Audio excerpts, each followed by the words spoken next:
Então, gente, como sempre fazemos, a gente vai passar aqui em revista a aula assíncrona, né, da semana passada, que foi sobre o simbolismo e parnasianismo. Então, como eu já havia dito, no Ceará ocorre esse estranho fenômeno do simbolismo vir primeiro do que o parnasianismo, não é?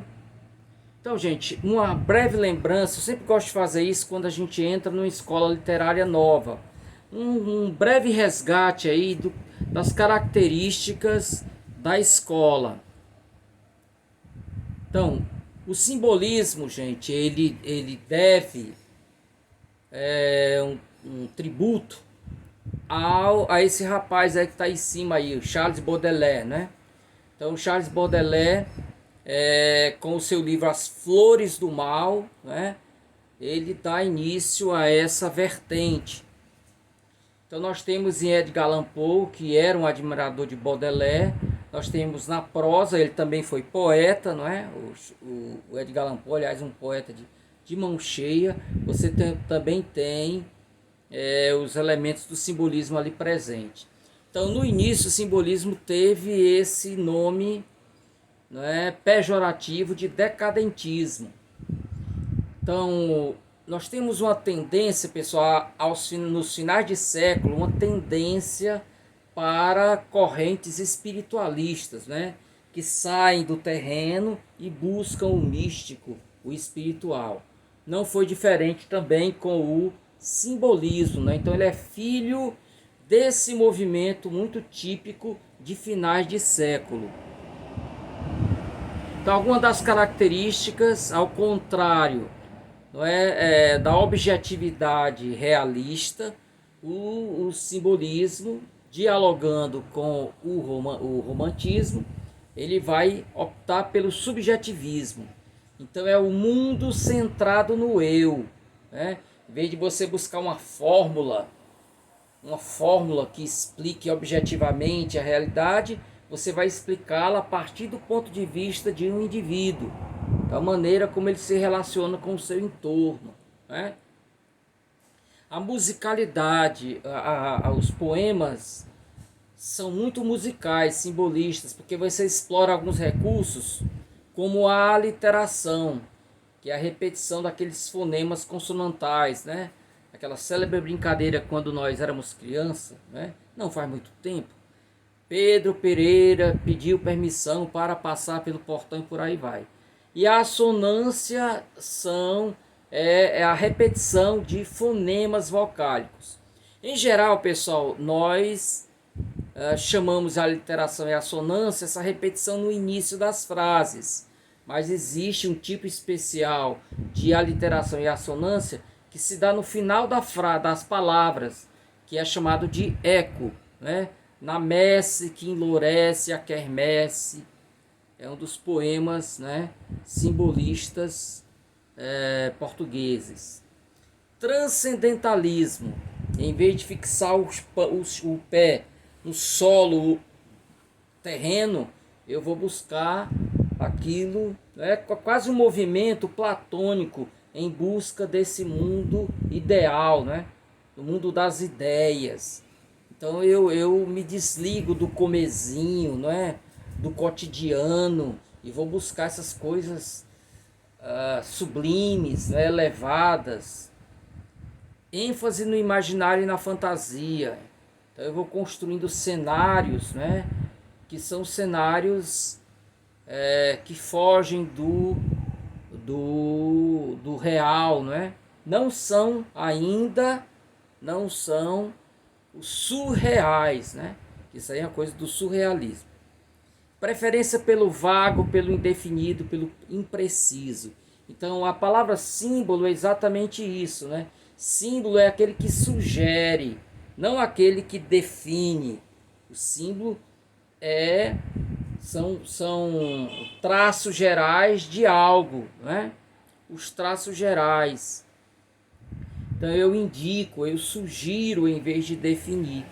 Por isso a preferência pelo vago, pelo indefinido, pelo impreciso.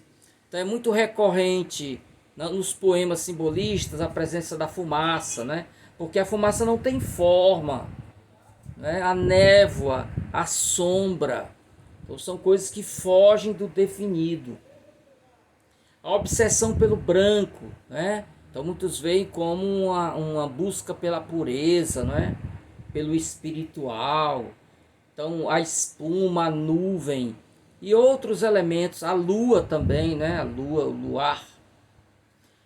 A questão da sinestesia. Então o poeta está arrebatado de tal forma, tomado de tal forma, né? Pelo patos, que os sentimentos começam a se entrecruzar.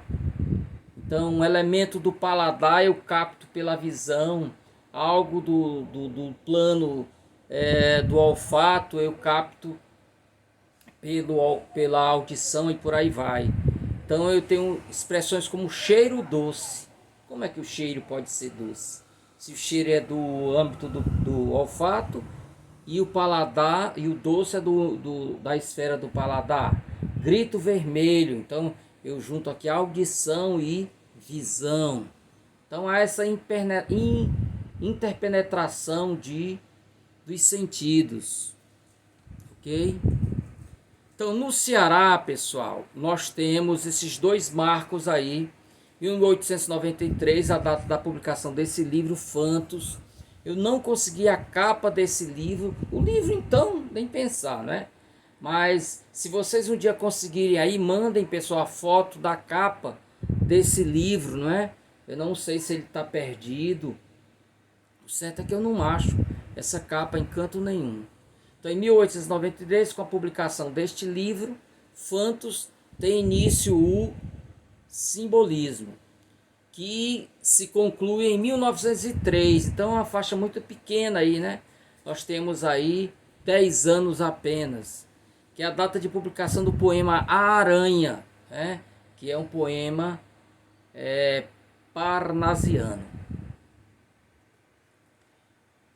Então, gente, aqui o Santos de Azevedo faz alusão a esse livro chamado Só, do português Antônio Nobre, que era lido com avidez, né, pelas pessoas. Só tinha um livro e ele passava de mão em mão, né? Então, esse livro influenciou muito os decadentistas, também chamados de nefelibatas, quer dizer, aqueles que andam nas nuvens. Então, o Lopes Filho faleceu jovem, né? Nasceu em 1868 e faleceu em 1900. Então aí com apenas 32 anos. Faleceu de beriberi. Foi empregado da alfândega, pertenceu ao Centro Literário, Padaria Espiritual e publicou o único livro, que foi esse livro Fantos. Ok? Aí dá nome a uma rua do bairro Amadeu Furtado.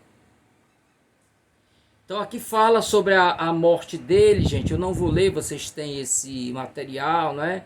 Mas é uma maneira muito lírica de falar, né, da passagem dele. Aí eu preservei a ortografia da época, né? Ontem com H, noite com U, residência sem acento e por aí vai. Então só a primeira linha. João Lopes Filho, ontem às 9h30, né, da noite, em sua residência, a rua São José, sucumbiu a um ataque de beriberi galopante, bruscamente aos 25 anos. Gente, eu tenho alguma coisa errada nessa conta aí, viu? Porque se eu errei aí as datas, né? Porque ele fala de 25 anos, né? Opa, desculpem, só um minuto aqui. Então ele fala de 25 anos, mais 1868 para 1900, né? A conta aí são 32 anos. Então talvez tenham errado aí, né? Transformando um sonho de amor e de vida em longo sonho letárgico da morte. Por aí vai. Então 2 poemas dele nós vamos ler e a gente vai fazendo algum comentário aí. Então, Os Vencidos da Vida. O título, pessoal, já é singular, né? Já é Os Vencidos da Vida. De nosso lábio triste e descorado, murchou a flor vermelha da alegria. E o nosso ri é um ri contrariado, sempre amarelo e cheio de ironia. 20 anos, já velhice, quem diria que chegasse tão cedo tal estado, em que é o coração supliciado, um claustro cheio de melancolia. Schopenhauer, Luzbel tu semeaste, a dúvida cruel em nossos peitos, e a fé e o amor de nós arrebataste. Vemos, pois, meus amigos, no abandono, resta-nos hoje o derradeiro sono. Coveiros, onde estão os nossos leitos? Então, gente, o título já é significativo. Esses comentários estão aqui, invisíveis para vocês por enquanto.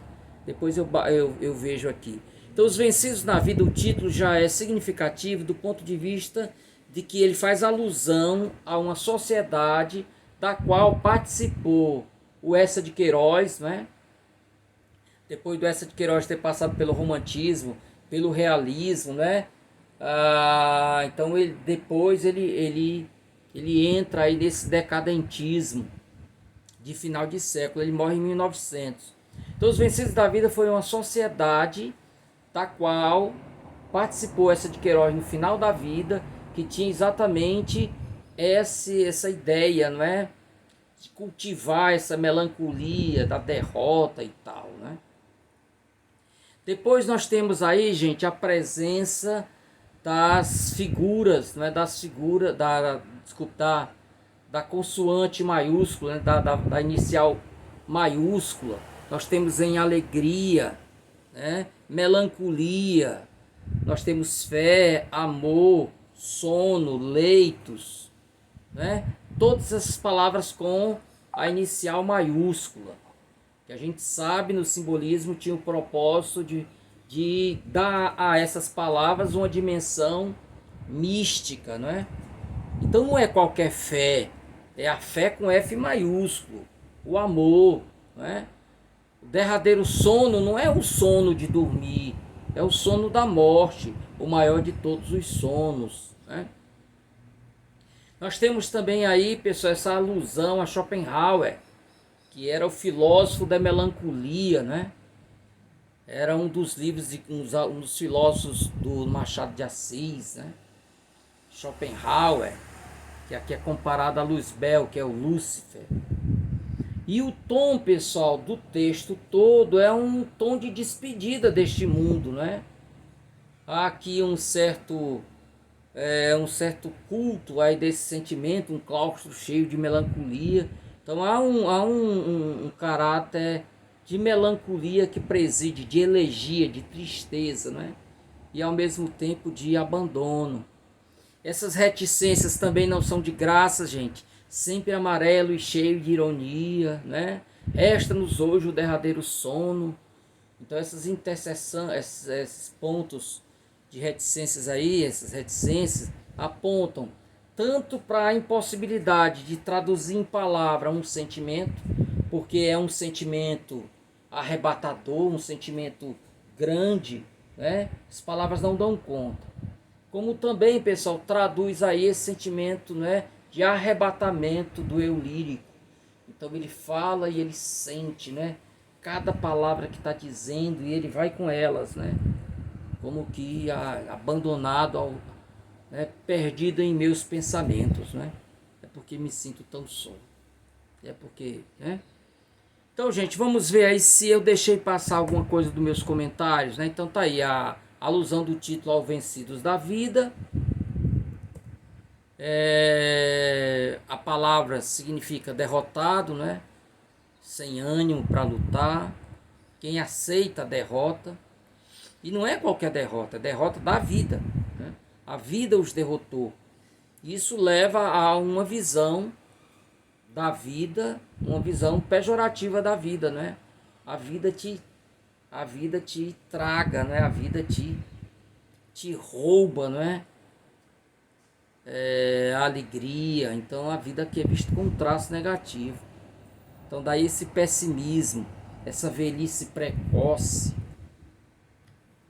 A figura do Lúcifer, já falei, né?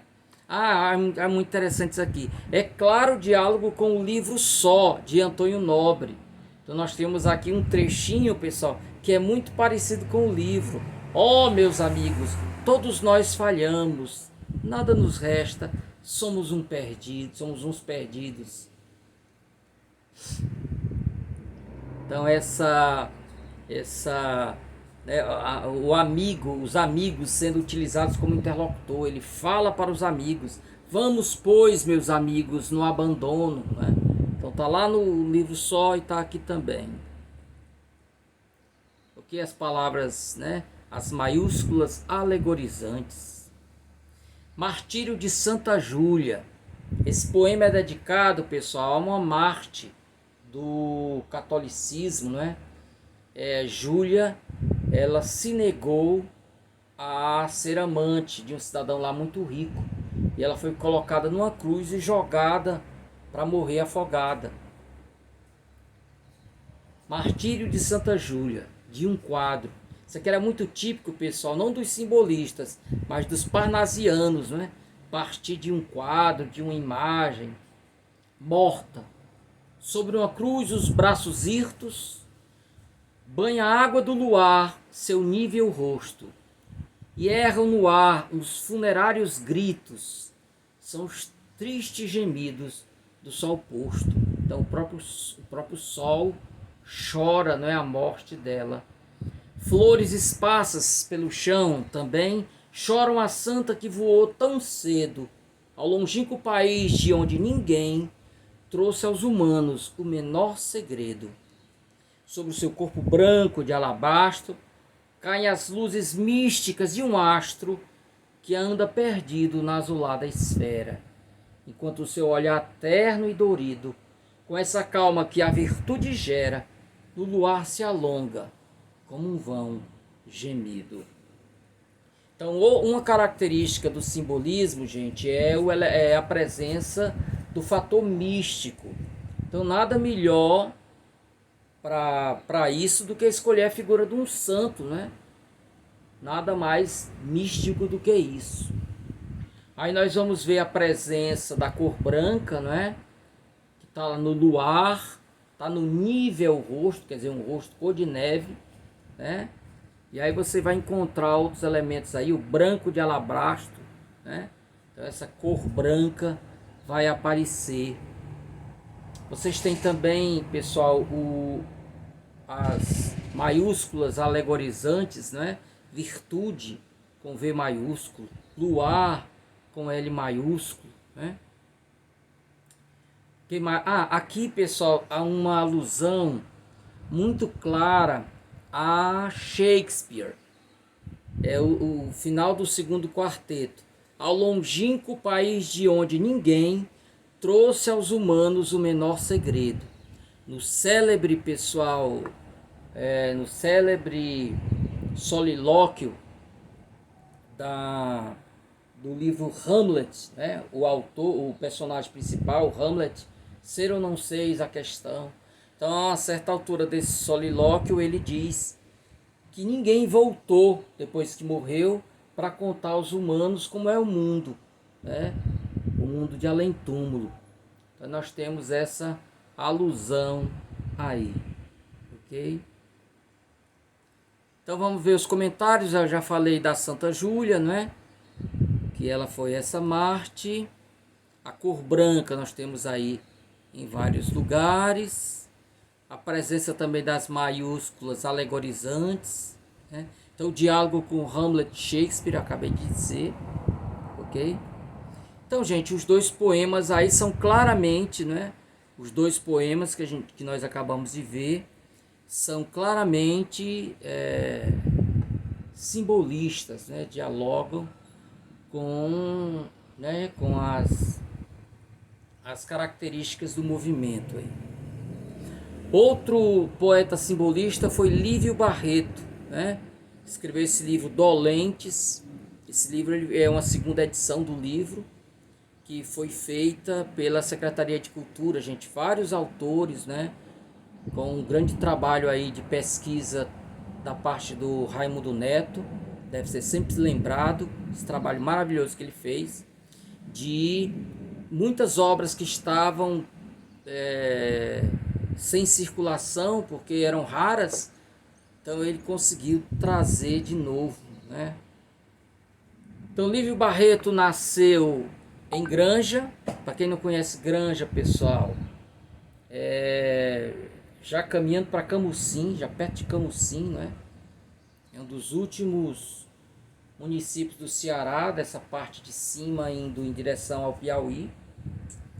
E faleceu em Camusim, 29 de setembro de 1895. Outro que morreu também muito jovem. Esse sim morreu aos 25 anos de idade. Então ele teve, desde muito jovem, né, essa preocupação com jornais literários. Foi para Belém do Pará, retornou. E aí, pessoal, ele escapa 2 vezes de morrer. Um com a Beriberi, ele conseguiu escapar, né? E outra, um naufrágio, né? Um navio que ele vinha de Fortaleza para Granja, o vapor afundou, né? E ele também escapou. Eu não sei onde é essa praia de Periquara, né? Eu não sei onde é. Bom,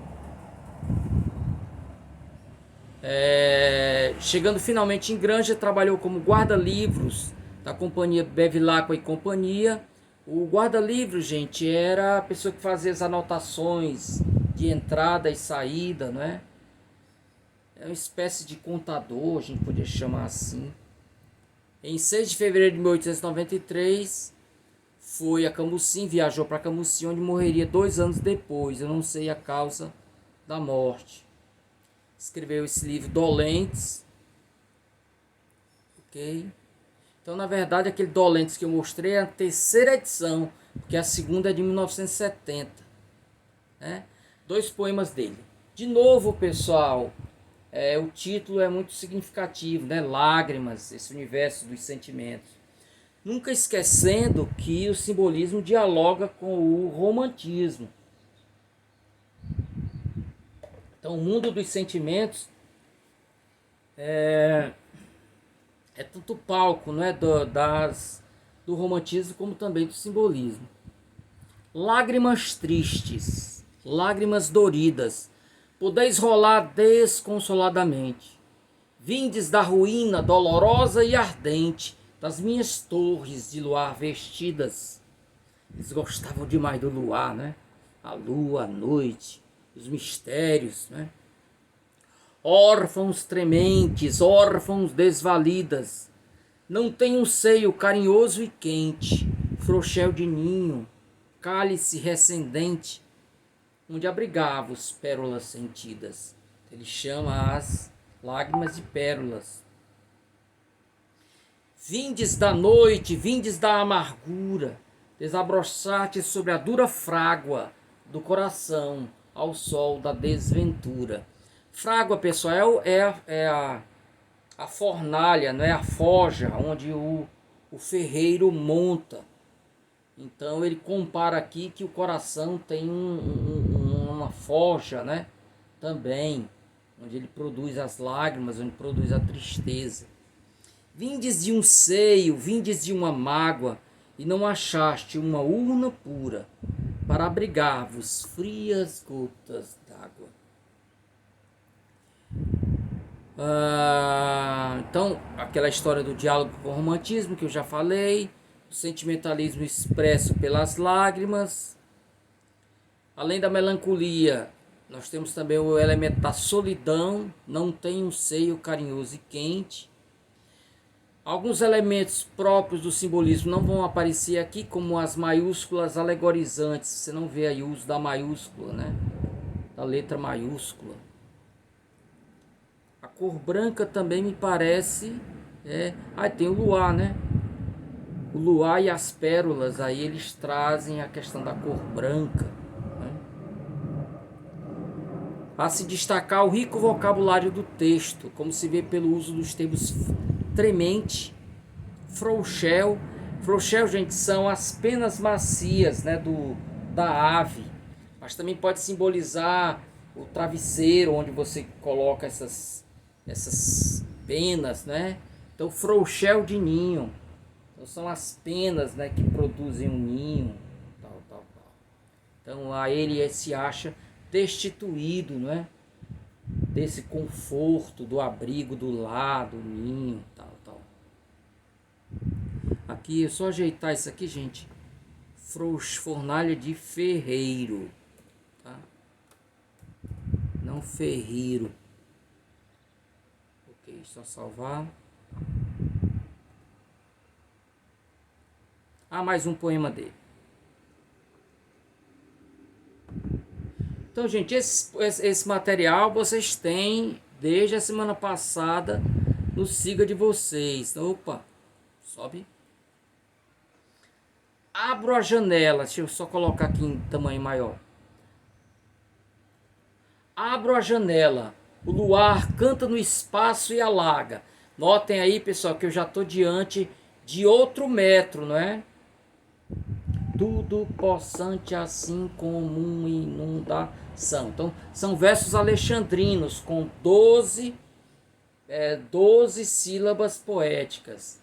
Abro a janela, o luar canta no espaço e alaga tudo, possante assim como inundação. Assim como uma inundação. Subjugando a noite, o escuro tredo esmaga, é um combate fatal, uma revolução. Então, um embate, pessoal, entre a luz do luar e a escuridão. Essa escuridão é apenas ambiente ou também uma escuridão interna? Por toda parte, a rir, sua luz se propaga. Acorda o